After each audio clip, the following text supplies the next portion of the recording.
Mining site पर Conrad नाम का आदमी खुदाई करवा रहा था। वो कई सालों से किसी बेहद कीमती चीज की तलाश में था। कॉनरैड की बॉडी पर मौजूद गहरे जख्मों के निशान और उसके आर्टिफिशियल हाथ को देखकर साफ पता चलता है कि वो किसी बड़े हादसे से गुजर चुका है, जिसकी वजह से अब वो पहले से कहीं ज्यादा खतरनाक बन चुका था। अगले ही पल माइनिंग साइट पर कॉर्ड कंपनी की अरबपति सीईओ विक्टोरिया कॉर्ड आ जाती है। कॉनरैड उसी के लिए काम करता था और पिछले कई सालों से उसके कहने पर एक प्राचीन स्कैरब की तलाश कर रहा था, लेकिन अभी तक वो लोग स्कैरब को ढूंढने में कामयाब नहीं हुए थे।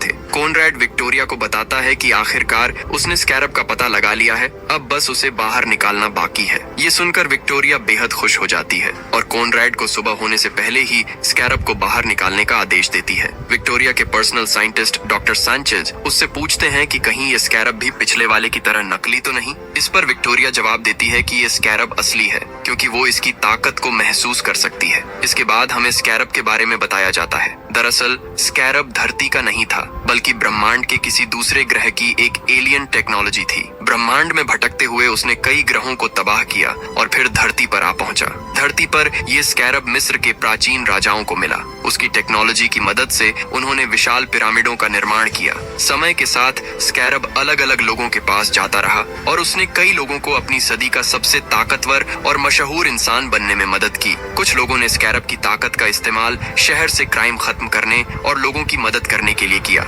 ऐसे ही लोगों को दुनिया ब्लू बीटल के नाम से जानती थी। अगले सीन में हम हाइमे को पालमेरा सिटी के एयरपोर्ट पर देखते हैं। हाइमे कई सालों बाद अपनी लॉ की पढ़ाई पूरी करके वापस अपने शहर लौटा था। इसी वजह से उसके पेरेंट्स उसे लेने एयरपोर्ट आए हुए थे। काफी समय बाद अपने पेरेंट्स, ग्रैंड मदर और अपनी बहन मिलाग्रो से मिलकर हाइमे बेहद खुश हो जाता है। कुछ देर बाद उसके अंकल रूडी भी वहां पहुंच जाते हैं। इसके बाद सभी लोग रूडी की कार में बैठकर एक रेस्टोरेंट में डिनर करने चले जाते हैं। खाना खाने के दौरान हाइमे की बहन मिलाग्रो उसे बताती है कि बहुत जल्द वो सब बेघर होने वाले हैं, क्योंकि उनके मकान मालिक ने अब 3 गुना ज्यादा किराया मांगना शुरू कर दिया था। ये सुनकर हाइमे पूरी तरह हैरान रह जाता है और पूछता है, तो क्या अब हम डैड की शॉप में रहेंगे? इस पर उसके पेरेंट्स बताते हैं कि उनकी शॉप भी अब उनके पास नहीं रही, क्योंकि बिजनेस में हुए भारी नुकसान की वजह से वो बिक चुकी थी। इतना ही नहीं, इसी दौरान हाइमे के डैड को एक बार हार्ट अटैक भी आ चुका था। ये सब सुनकर हाइमे परेशान हो जाता है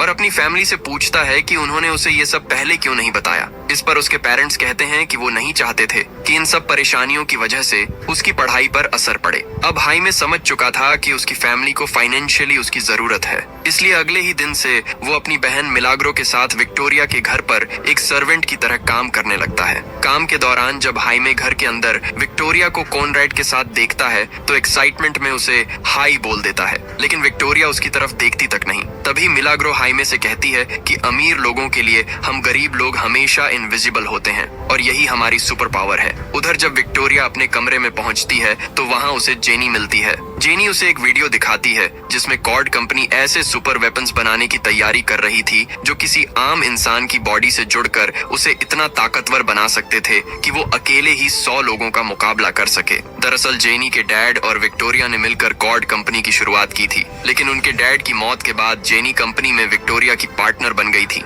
और वो बिल्कुल नहीं चाहती थी कि कंपनी ऐसे हथियार बनाए जिनकी वजह से लाखों लोगों की जान खतरे में पड़ जाए। इसके बाद जेनी विक्टोरिया से पूछती है कि जब इस प्रोजेक्ट को सालों पहले बंद कर दिया गया था तो अब उसे दोबारा शुरू क्यों किया जा रहा है। इस पर विक्टोरिया उसे समझाने की कोशिश करती है कि अगर वो एडवांस वेपन्स बनाएंगे तो उन्हें दूसरे देशों की मिलिट्री को बेचकर बहुत बड़ा फायदा हो सकता है। जब जेनी विक्टोरिया से पूछती है कि उसे आइलैंड पर माइनिंग के दौरान आखिर क्या मिला है, तो विक्टोरिया उसके सवाल का कोई जवाब नहीं देती और कॉनरैड के साथ वहां से जाने लगती है। विक्टोरिया को जाता देखकर जेनी उससे कहती है कि वो इस प्रोजेक्ट को दोबारा शुरू नहीं कर सकती, क्योंकि इसे सालों पहले हमेशा के लिए बंद कर दिया गया था। जेनी की बातें सुनकर विक्टोरिया गुस्से में आ जाती है। वो जेनी से कहती है, इस कंपनी को मैंने बनाया है, तुम्हें तो बस अपने डैड की पोस्ट विरासत में मिली है, जिसकी वजह से तुम कंपनी के पैसों से चैरिटी करती फिरती हो और पूरी दुनिया घूमती रहती हो। विक्टोरिया जेनी के डैड और अपने पुराने बिजनेस पार्टनर को भी काफी भला बुरा कहती है,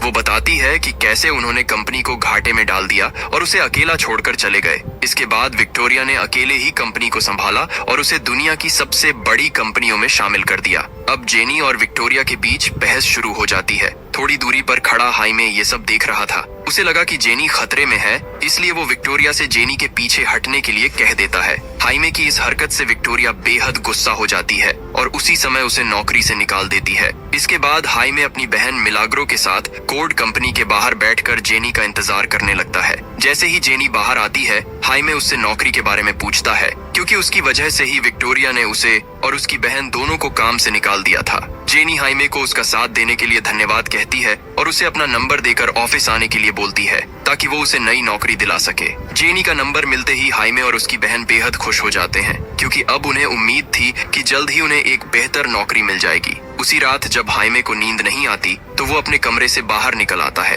बाहर वो अपने डैड को अकेले बैठकर शराब पीते हुए देखता है। हाइमे अपने डैड से कहता है कि उसे बहुत बुरा लग रहा है कि वो अपनी फैमिली को सपोर्ट नहीं कर पा रहा। उसे ऐसा महसूस हो रहा था जैसे पढ़ाई पूरी करने के बाद भी वो अपनी जिंदगी में नाकाम हो गया हो। इस पर उसके डैड उसे समझाते हैं कि उसे फिक्र करने की जरूरत नहीं है, क्योंकि एक दिन सब कुछ पहले जैसा ठीक हो जाएगा। अगले दिन हाइमे जेनी से मिलने के लिए कॉर्ड कंपनी के हेडक्वार्टर पहुंच जाता है। उसे छोड़ने के लिए उसकी फैमिली और अंकल रूडी भी साथ आए थे। हाइमे अपने परिवार को घर वापस जाने के लिए कहता है और खुद बिल्डिंग के अंदर चला जाता है। वहाँ उसे बताया जाता है कि उसकी और जेनी की मीटिंग पहले से फिक्स नहीं थी, इसलिए उसे थोड़ी देर इंतजार करना होगा। दूसरी तरफ कंपनी के अंदर जेनी एक साइंटिस्ट का सूट पहनकर चोरी छिपे उस लैब की तरफ बढ़ रही थी जहां स्कैरब रखा हुआ था। रास्ते में वो बड़ी चालाकी से डॉक्टर सांचेज के पास से लैब की चाबी हासिल कर लेती है और दरवाजा खोलकर अंदर पहुंच जाती है। लैब के अंदर स्कैरब को देखकर जेनी पूरी तरह हैरान रह जाती है,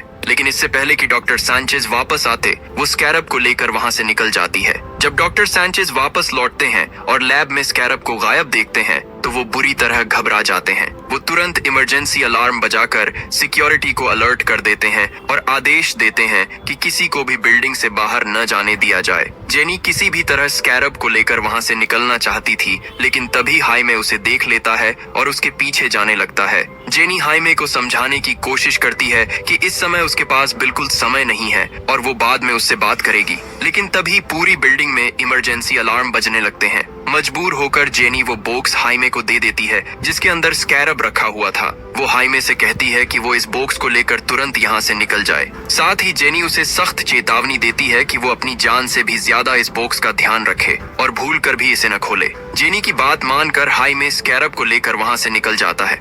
जब हाइमे उस बॉक्स के साथ घर पहुंचता है तो उसके फैमिली मेंबर्स उसका मजाक उड़ाने लगते हैं, क्योंकि वो नौकरी मांगने गया था लेकिन बदले में सिर्फ एक छोटा सा बर्गर बॉक्स लेकर लौट आया था। अब सभी लोग हाइमे से बॉक्स खोलने के लिए कहते हैं, क्योंकि वो जानना चाहते थे कि आखिर उसके अंदर क्या है। पहले तो हाइमे साफ मना कर देता है, क्योंकि जेनी ने उसे बॉक्स खोलने से मना किया था, लेकिन परिवार की जिद करने पर वो आखिरकार बॉक्स खोल देता है। बॉक्स के अंदर मौजूद स्कैरब को देखकर हाइमे और उसकी फैमिली पूरी तरह हैरान रह जाते हैं। किसी को समझ नहीं आ रहा था कि आखिर वो चीज क्या थी। जैसे ही हाइमे स्कैरब को हाथ लगाता है वो एक्टिवेट होने लगता है। ये देखकर हाइमे खुश हो जाता है, क्योंकि उसे लगता है कि ये कोई एडवांस टेक्नोलॉजी डिवाइस है। लेकिन तभी अचानक स्कैरब उसके हाथों से उछलकर सीधे उसके चेहरे से चिपक जाता है। ये देखकर हाइमे और उसके परिवार वाले